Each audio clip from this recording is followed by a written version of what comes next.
जय जगन्नाथ नमस्कार प्रिय दर्शक बंधु मु ज्योतिषाचार्य प्रमोद परपंडा आपको स्वागत करुच्ची आपणकर प्रिय चैनल रंग बिरंग चैनल को।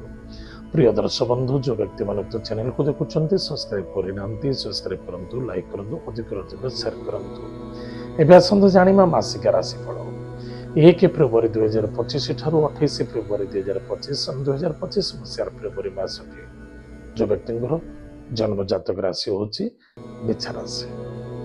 जो व्यक्ति जन्म जातक लग्न होची बिछा लग्न। जो व्यक्ति बिल्कुल राशि भितर अभिज्ञता नहीं नाम राशि होची बिछा राशि।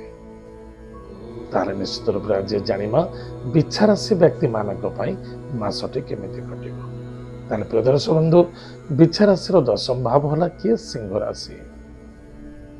तार दशम भावर ग्रह निश्चित रूप से आपंकर पराक्रम क्षेत्र एवं पारिवारिक क्षेत्र बंधु बांधव मित्रता चतुर्थ भाव व्यापार वाणिज्य सफलता क्षेत्र में स्थित अच्छा कौन जोग अच्छी बिछा राशि व्यक्ति मान प्रथमतः मनरे कौन सन्देहता रखु ना भावुक हवा सन्देहता भीतर रहा भयभीत रहा बिल्कुल सब जिनस दूरी रुहतु। अविश्वास एवं विश्वास ये दुईटा बहुत भल किंतु अविश्वास क्यों स्थान रे करिबा एवं अधिक विश्वास करिबा ताले सब जगह करि परिबानी ताहा मध्ये क्यों क्यों स्थान रे करा जाय ता या प्रति टिके ध्यान देबे। पितांग स्वास्थ्य प्रति यथेष्ट ध्यान देवा आवश्यकता अच्छी। पिता पुत्र मध्य श्रद्धा आदरता विश्वास रखा अत्यंत आवश्यकता अच्छे।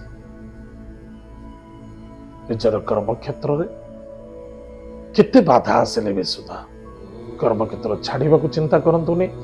उच्च बॉस बा कर्मचारी बा कौन सी व्यक्ति आपको डोमिनेट करें हारासमेंट करें धैर्यर आवश्यकता अच्छी से सफलता देखा कौन सी नूतन कार्य आपको मिलूँ निश्चित ताको एक्सेप्ट करने बहुत आवश्यकता अच्छे। कौन सी इंटरव्यू दवा चाहते इंटरव्यू दिंतु निश्चित रूप से आपंकर सफलता मिल। व्यापार वाणिज्य क्षेत्र अच्छा यथेष्ट उन्नति और लाभदायक सफलदायक देखा चोरी हो पारे टिके सावधान रहे। कर्म क्षेत्र द्रव्य वस्तु पदार्थ नष्ट होवार संभावना देखा दूची। मानसिक क्षेत्र टिके इनबालांस रहिबो। भाई भौणी मध्य मित्रता रखा अत्यंत आवश्यकता अच्छी। एक अन्य जन भितर सहयोगिता सहानुभूति वृद्धि पाइब। एतद व्यतीत पराक्रम क्षेत्र विजय प्राप्ति अच्छी सफलता देखा देव। किछि मित्र आपण ठारो दूरे जाइतिले कहीं आत्मीयता आपण ठारो तिक्तता मनोभावना को नहीं दूरे जाइतिले पुनः आपण सहित आज मिशुचंते निश्चित रूप से किछि षड्यंत्रता हो पारे टिके ध्यान देवे सावधान रहिबे।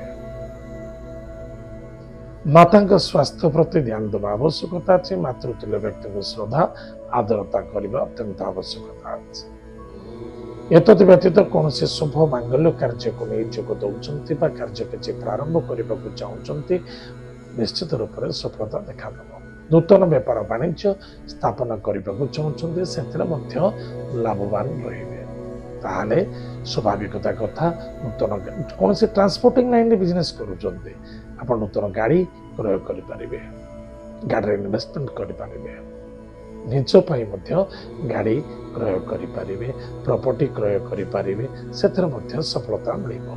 बस पॉजिटिव चिंताधारा नियंतु एवं स्थिरता मनोभूत रखु आध्यात्मिक चेतना रुहतु बहुत फायदा हम ए मासर फायदा शायद केबे काहाकू मिल नथिबो जदि आप चेष्टा प्रति चेष्टा रखते।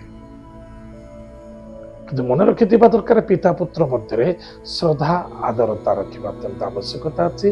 पिता स्वास्थ्य प्रति ध्यान दिंतु एवं कर्म क्षेत्र में कर्मचारी सहित श्रद्धा आदरता रखु। कौन सी प्रमोशन होवार संभावना देखा जाऊँगी। हठात पोजिशन प्रमोशन इंक्रीमेंट यह भविष्य को नहीं मास निश्चित रूप से प्लान देखा देव यार किसी पॉजिटिव देखा दूसरे प्रतिकार प्रतिकार होची प्रत्येक दिन प्रातः समय स्नानादि कार्य सारी गोमाता को सेवा करंतु। ओम गम गोपतये नमः यही मंत्र जप करंतु, गोमाता को सेवा करंतु। सोमवार शनिवार दिन शिवालय रे जलदान करंतु। जदि पारुचंती रविवार एवं गुरुवार दिन बरगछ मूले चीनी सहित अटा मिसई किछि दान करंतु। निश्चित रूप से मंगल हम, सफलता देखा। प्रिय दर्शक बंधु, एत थिला बिछाराशि व्यक्ति मानक मासिक राशिफल। आज तो समय जाइए कार्यक्रम को आम ये रखुचु। पुणी देखा आगामी। जय जगन्नाथ, नमस्कार।